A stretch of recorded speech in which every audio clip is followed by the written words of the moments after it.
창세기를 보면 복에 대한 이야기가 84번이 나옵니다. 그리고 성경 전체적으로 복이란 단어가 몇 번 나오는가 보면 444번이 나온다고 합니다. 제가 직접 센 건 아니고 그렇게 나온다고 이게 어디에 통독에 나와 있더라고요. 구약과 신약에서 복에 대한 단어의 의미가 좀 다릅니다. 구약에서는 베레카라는 단어를 사용해서 주로 물질적인 은혜를 의미합니다. 신약에서는 율로기아라는 단어를 쓰는데 이거는 물질적인 의미도 포함하고 있지만 주로 복음이 가져다주는 영적인 선과 유익을 담은 그런 복을 의미하고 있습니다. 창세기 1장에 보면 27절부터 28절 이렇게 기록되어 있습니다.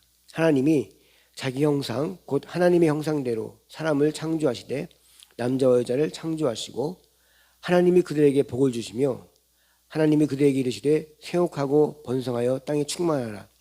땅을 정복하라. 바다의 물고기와 하늘의 새와 땅에 움직이는 모든 생물을 다스리라 하시니라.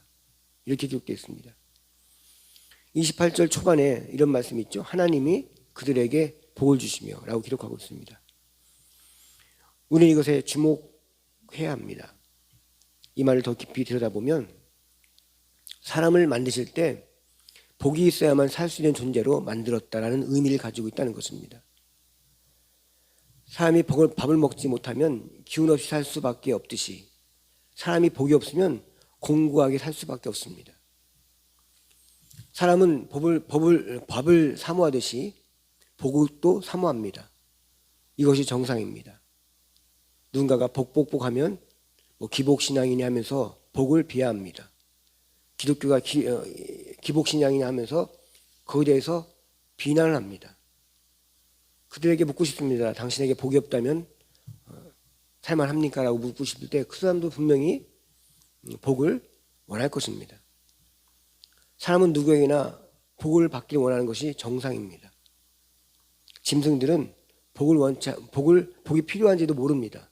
왜? 그들은 영혼이 없기 때문에 그냥 지의 능력대로 먹고 살고 또 양육간식에 의해서 잡혀먹고 죽고 그렇게 사는 게 동물이고 사람은 영혼을 갖고 있기 때문에 복이 필요한 것입니다. 하나님은 사람을 복이 있어야 살 수 있다라고 지었다는 것입니다. 그런데 안타깝게도 죄로 인해 사람과 하나님과의 관계가 끊어지게 됩니다. 그래서 아담과 하와는 하나님을 잃어버린 사람, 복을 잃어버린 사람이 되어버립니다. 에덴 동산을 상실한 그들이 느꼈던 공허함과 허전함을 지금도 모든 인생들이 느끼며 살고 있습니다. 하나님을 잃어버린 사람은 복을 잃어버린 사람, 복이 없는 사람이 되는 것입니다. 복이 사라진 자리에 하나님이 떠난 자리에는 인간의 사리사욕과 욕심과 인간의 잔꾀와 저주만 차지할 뿐입니다. 그래서 하나님이 없는 인생은 불쌍한 것이고 불행해지는 것입니다. 하나님은 복을 주시는 분이십니다. 그러면서 동시에 하나님 자신이 복이십니다. 하나님이 복을 주셨다는 것은 하나님 자신을 주셨다는 뜻과도 같습니다. 그래서 임마누엘이라는 뜻이 하나님이 우리와 함께 하신다는 그런 말 뜻인데 이런 의미에서 우리에게 하나님은 큰 복이라는 것입니다. 하나님이 예수님을 우리에게 주신 것은 진정한 복을 회복해 주시기 위해서 예수님을 우리에게 보내주신 것입니다. 예수 통해서 우리의 죄가 씻음받고 하나님이 자녀가 될 때 하나님의 복이 되신 그 하나님이 우리를 지키시고 보호해 주셔서 우리를 복되게 하신다는 것이죠. 사람에게 복이 필요하다는 말은 곧 사람에게 하나님이 필요하다는 말입니다. 사람은 하나님이 있어야 안전합니다. 하나님이 있어야 든든합니다. 하나님이 있어야 참 평안을 얻습니다. 그렇다면 어떻게 하는 것이 하나님이 베푸신 복 안에 거하는 것인가? 라는 것입니다. 결론부터 말씀드리면 하나님께 집중하는 것입니다. 우리가 자전거를 배울 때 균형 잡는 것이 매우 중요합니다. 균형을 잡으려면 어떻게 해야 됩니까? 집중해야 합니다. 여기서 균형을 잡는다는 말을 다르게 표현하면 중심을 잡는다는 말도 됩니다. 중심을 잡기 위해서 집중해야 하는 것입니다. 다른 생각을 하면 중심을 잡을 수가 없습니다. 오늘 본문은 예수님께서 천국을 설명할 때 마치 신랑을 기다리는 10명의 처녀와 같다라고 하시면서 이야기를 하십니다. 예수님 당시에 결혼 풍습은 주로 밤에 결혼식이 진행되었습니다. 그래서 밤에 신랑 측에서 그 행렬들이 신부집에 오게 되면 그때부터 그 신부 집안에서 잔치를 베풀게 됩니다. 이때 신랑이 신부집에 오기 전까지 신부의 친구들, 때로는 들러리로 있는 친구들이 등불을 가지고 신랑을 기다리는 것이 풍습입니다. 그래서 그 결혼식장에 등불 준비하지 못한 친구들이라든가 그 들러리들은 큰 결례를 하는 것이죠. 이렇게 예수님은 천국을 설명할 때 신랑이 신부집에 와서 잔치하는 것과 같다라고 말씀하시면서 신부의 친구들인 10명의 처녀에 대해서 말씀하십니다. 이 처녀들은 신랑이 자꾸 늦게 오게 되자 모두가 졸기 시작했습니다. 그러다가 밤늦게서야 신랑이 온다는 외침을 듣게 되자 그제서 돌고 있던 10명의 처녀들이 다급하게 신랑을 맞을 준비를 합니다. 근데 5명의 처녀는 등불에 밝힐 기름을 준비했지만 또 다른 5명의 처녀들은 기름을 준비하지 못했다고 기록되어 있습니다. 그래서 어떻게 했겠습니까? 기름을 준비하지 못한 처녀들은 다급히 등불을 켜기 위해서 5명의 처녀들에게 가가지고 기름 좀 나눠달라고 했지만 자인들도 쓸 것이 부족하니 기름가게 가서 빨리 사갖고 와라라고 이렇게 이야기를 듣고 기름을 사러 떠나게 됩니다. 그렇게 기름 사러 간 사이에 신랑이 신부집에 도착하게 되죠. 뒤늦게 기름을 사들고 온 처녀들이 그 잔치집에 들어가려고 했을 때 문은 이미 닫혀버렸고 문을 열어달라고 했지만 너희들 누구냐라면서 너희들 알지 못한다는 말까지 들으면서 외면을 당하게 됩니다. 여기서 기름을 준비한 처녀들이 왜 슬기로운 처녀였는지에 대해서 이유를 살펴보려고 합니다. 10명의 처녀들은 신랑이 곧 올 거라는 것을 알고 있었습니다. 그리고 기름을 미리 준비했어야 했습니다. 그렇지만 5명의 처녀들은 뭐가 그리 바빴는지 기름을 준비하지 못하고 신랑이 오는 타임도 놓쳤습니다. 그렇지만 신랑을 맞이한 5명의 처녀는 신랑이 올 거라는 생각에 자기의 볼 일도 제대로 보지 못하고 신랑 오는 것에만 신경 쓰고 거기에 집중하고 있었다는 것이죠. 그러니 당연히 등잔 기름은 미리미리 준비해 놓았을 것입니다.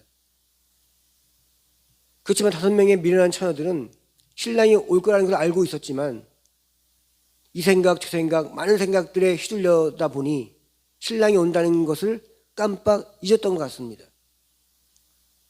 이것도 해야 되는데 저것은 어떻게 해야 되나, 이렇게 하면 손해보겠지 하면서 자기들의 생각들, 자기 일들에 대해서만 가득 차서 그런 많은 생각들로 신랑이 온다는 것에 대해서 집중하지 못했다는 것입니다. 그렇지만 슬기로운 처녀 5명은 그들 나름대로 중심을 잡고 있었습니다. 신랑이 올 거라는 것에 집중하고 있었다는 것입니다. 성경은 신랑을 예수님으로 비유하고 있습니다.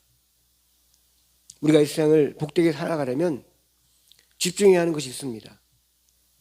그것은 무엇으로 우리 삶의 중심을 잡아야 하는가라는 것입니다. 하나님이 우리 인생을 이 땅에 보내실 때 먼저 복을 주셨습니다. 그 복은 세상에 말하는 어떤 물질의 풍요로움, 좋은 집안 배경, 뛰어난 실력, 능력, 경쟁력, 이런 제가 가지고 있는 것들, 이런 게 아니었습니다. 하나님 주시는 복은 그런 차원의 육적인 차원의 복이 아니라 우리 삶의 외적 조건과 상관없이 하나님 주시고자 하는 복은 하나님을 믿음으로 부어지는 은혜 속에 담겨있는 그 마음의 안정감, 마음의 기쁨, 하나님으로부터 내는 만족감, 넉넉함, 여유로움, 그것으로 파생되는 감사함, 행복한 마음, 그런 마음을 가질 때 우리가 살아갈 수 있는 힘들, 복받을 수 있는 그런 외적인 물질적인 복을 받을 수 있는 그런 준비를 가질 수 있는 그런 마음을 하나님 은혜로부터 우리가 부어짐을 받는다는 것입니다. 그것이 우리 마음속에 부정적인 생각이 아닌 긍정적인 생각들과 마음들, 희망적인 생각들, 도전적인 생각들, 그것은 우리 마음에 안정감을 가질 때, 마음의 넉넉함과 만족감과 여유로움 이런 만 가질 때 우리 마음속에는 어떤 꿈을 갖게 되고 비전을 갖게 되고 도전할 수 있는 그런 마음을 갖게 된다는 것입니다. 우리 인생은 누구나 거친 파도 타기를 하거나 외줄타기 하듯이 모두가 다 그렇게 위험하고 불안하게 살아가고 있습니다. 그렇지만 그런 위태하고 불안한 삶 속에서 무엇에 집중하고 중심을 잡느냐에 따라 외줄을 타는 것 같은 삶을 살고 있음에도 두려움, 위험, 염려가 우리의 삶을 주장하지 못하게 된다는 것입니다. 도리어 균형만 잘 잡고 있으면, 중심만 잘 잡고 있으면 그 외줄 위에서 안정을 찾고 또 그 안정을 통해서 또 제주도 부리고 장난도 치고 그런 모습을 통해서 심지어 외줄 잘 탄다고 사람들에게 박수까지 받게 된다는 것입니다. 파도 타는 것을 우리는 서핑이라고 하지 않습니까? 서핑하는 사람들은 파도가 거칠면 거칠수록 더 서핑을 더 즐깁니다. 그들은 거친 파도 가운데서도 중심을 잡을 줄 알기 때문입니다. 아무리 거친 파도가 쳐도 아무리 높은 곳에서 외줄 타기를 해도 집중해서 중심만 잘 잡으면 불안해할 것 없고 두려워할 것 없고 문제가 없습니다. 도리어 안전하기까지 합니다. 하나님은 우리를 복받은 자로 이렇게 이 땅에 보내셨습니다. 외적으로 보이는 복은 언제든지 없어질 수가 있고 우리는 얼마든지 불행하게 만들 수가 있다는 것입니다. 우리를 얼마든지 그렇게 불행하게 만들 수 있다는 것입니다. 그러나 하나님이 주시는 복은 그렇지 않습니다. 이 복은 하나님 모르는 사람들에게는 겉으로 보기에 위험해 보이고 잘못된 것 같이 보이고 틀린 것 같고 문제 있는 것 같이 보여도 저것이 무슨 돈이 되겠으며 저것이 우리를 어떻게 행복하게 하겠느냐라고 그게 비아냥거릴지라도 하나님께 집중하고 예수님으로 중심만 잡으면 성령께서 우리 삶 가운데 균형을 잡아주시는 것입니다. 복은 겉으로 보이는 인기, 성공, 부유가 아닙니다. 진짜 복은 거친 파도 같은 상황에서도 위태위태한 외줄타는 같은 그런 불안한 문제 앞에서도 하나님께만 집중하면 예수님이 우리의 중심이 되셔서 하나님의 평강을 경험케 하신다는 것입니다. 그럴 때 문제 앞에서 문제를 해결할 수 있는 실마리와 문제 해결할 수 있는 지혜가 생기는 거예요. 다급해야 조조해야 하고 불안해하고 무서워하고 두려워하고 염려하면 생각도 안 나고 기억도 안 나고 지혜는커녕 어리석은 생각들만 잘못된 판단들만 하게 된다는 것입니다. 그래서 예수님은 이렇게 말씀하셨습니다. 마태복음 6장 33절 말씀에 그런즉 너희는 먼저 그의 나라와 그 일을 구하라. 그리하면 이 모든 것을 너희에게 더하시리라 라고 말씀하십니다. 이 말씀은 하나님 나라와 의를 위해서 거기에 집중하라는 거예요. 그걸 먼저 우선적으로 하라는 것입니다. 그러면 이 모든 것을 너희에게 더하시리라. 이 모든 것이 무엇입니까? 우리 삶의 모든 문제들, 삶의 모든 전반적인 것들에게 우리가 생각하는 것들에 더하신다는 것입니다. 그리고 사도 바울도 이런 말씀했습니다. 데살로니가전서 5장 16절 말씀에 항상 기뻐하라, 쉬지 말고 기도하라, 범사에 감사하라. 이것이 그리스도 예수 안에서 너희에게 향하신 하나님의 뜻이니라. 이 예수님의 말씀과 이 사도 바울의 말에 뜻하는 것이 무엇인가? 복된 인생을 살 수 있는 길을 가르쳐주고 있는 것입니다. 우리는 무조건 열심히 쉬지 않고 부지런히 열정적으로 시간을 아껴가면서 애쓰고 노력해야 돈 벌고 복 받고 뭔가 풍성하게 산다라고 말합니다. 그게 맞는 말일까요? 틀린 말일까요? 맞는 말이에요. 그렇게 살아야 돼요. 세상은 그렇게 살라고 합니다. 그래서 요즘 쿠팡 같은 데서는 새벽 배송도 오고 이런 거 하지 않습니까? 이 사람들이 그렇게 열심히 살아서 일한 만큼 받으니까. 중요하지만 물질이 주인 될 때는 내 육신의 피곤함도 어려움도 그런 것에 개의치 않고 그냥 물질을 따라가는 거예요. 한 푼에서 버려야 되니까. 한 푼에 버는 거 중요한 거예요. 버려야 돼요. 열심히 성실히 부지런히 애써서. 그렇지만 하나님의 평강이 없으면 우리 마음의 쉼도 육신의 쉼도 없어서 우리 마음의 병이 들게 되고 정신적 스트레스를 받게 되고 육신의 육신의 질병을 얻게 되고 이렇게 되는 것입니다.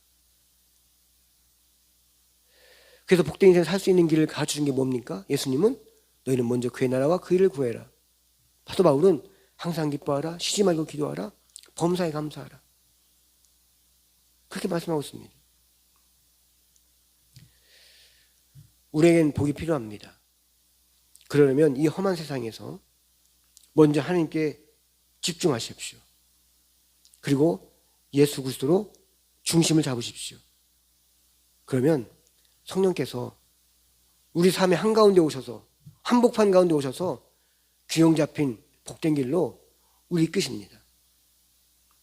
세상은 하나님이 없게 돈을 많이 벌지만 계속 많음에도 불구하고 돈이 없다 합니다. 가득 땅도 있고 건물도 있고 많은 통장에 공이 막 몇십 개씩 있어도 돈이 없다 합니다. 그게 부유한 자일까요? 그게 복일까요? 삶은 어느 정도 넉넉함이 있어야 됩니다. 그렇지만 그럼에도 만족하지 못하고 늘 불안해하고 그렇다면 큰 복이 될 수가 없습니다. 하나님 나의 주인 되심을 믿고 예수께서 나의 삶의 모든 것에 인생의 척도가 되어주시고 성령께서 인도해 주시면 좀 부족하지만 없지만 그 속에서 만족할 수 있고 또 그걸 통해서 더 풍요롭게 또 더 많은 일을 할 수 있는 힘과 에너지와 그런 마음의 도전과 마음에 샘솟는 그런 기쁨으로 일을 할 수 있는 그런 능력을 우리 마음 가운데 부어주신다는 것입니다. 그것이 있어야 복을 받는 거예요. 그게 복이지 않습니까? 그것이 있어야 일을 할 수가 있고 그걸 있어야 우리가 재물을 쌓을 수가 있고 우리가 하고자 하는 꿈들을 이뤄갈 수 있고 어떤 비전을 가질 수 있는 것입니다. 그 에너지, 그 힘, 그 마음, 그 은혜 거기로부터 오는가? 하나님께 집중하는 것. 그를 통해서 예수 그리스도를 중심으로 성령의 도우심을 받을 때 우리 인생은 많은 복잡한 일 가운데서도 정말로 거친 파도가 있는 그런 파도 타기 하는 사람 같이 외줄 타기 하는 그런 상황이 일지라도 그 속에서 균형을 잡고 안정감을 갖고 평안함을 갖고 어떤 일을 할 수 있는 그런 풍성한 마음으로 넉넉한 마음으로 이 세상을 이겨내는 인생이 되는 것입니다.